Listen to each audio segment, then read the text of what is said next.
იაგოს რა უნდა? არის ეგეთი კითხვა. პოლიტიკურად რა უყურებს საკუთარ პოლიტიკურ ბიოგრაფიას და გირჩის პოლიტიკურ ბიოგრაფიას, იგივე მინდა რაც 9 წლის წინ. უბრალოდ სხვებს რა გინდათ?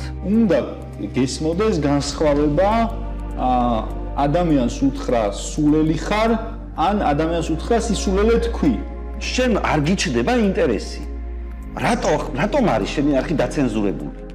ანუ მე ხო არ მიგინებია ის პირობითად სადაც რაღაც პერიოდამდე ტელევიზია ეგრე არ მუშაობს. მით უმეტეს პოლიტიკური მედია, მით უმეტეს მედია, რომელშიც ადამიანები უხელფასოდ მუშაობენ. ხოცების საქმეს აკეთებს სისულელით, თუ ხოცების საქმეს აკეთებ მათთან შეთანხმებით. ჩემთვის ამას პრინციპული განსხვავება ვერ ექნება. ხოცების საქმე ხოცების საქმეა საბოლოო ჯამში. ისევე როგორც რუსების საქმე რუსების საქმეა.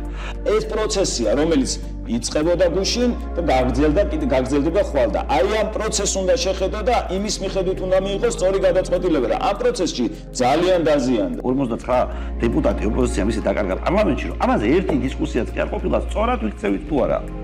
იქნება სწორი ის იყო, რომ ცოტნე ჩელე შესულიყო პარლამენტში და ეჭხუბათ. ნაჯახივით მოქმედებებით შენ აზიანებ იმ იდეებს, რომელიც ჩემთვის ძალიან მნიშვნელოვანია და მე მინდა რომ ამ იდეებში ჩავითრიებ დიდი ფართო საზოგადოება. როგორც ხოცებთან ვარ სხვა რაღაცის გამო დაბლოკილი, ასევე იგივე და იმ ცენზურით ვარ დაბლოკილი ოპოზიციურ მედიაში.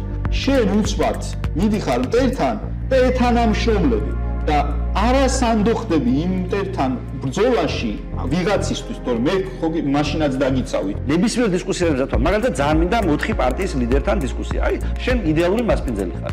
დიდი მადლობა იმისთვის, რომ ლაპარაკის და დასაწყისის მცდელობა იყო. აი და შენ შეგვიძლია გავაგზავნო.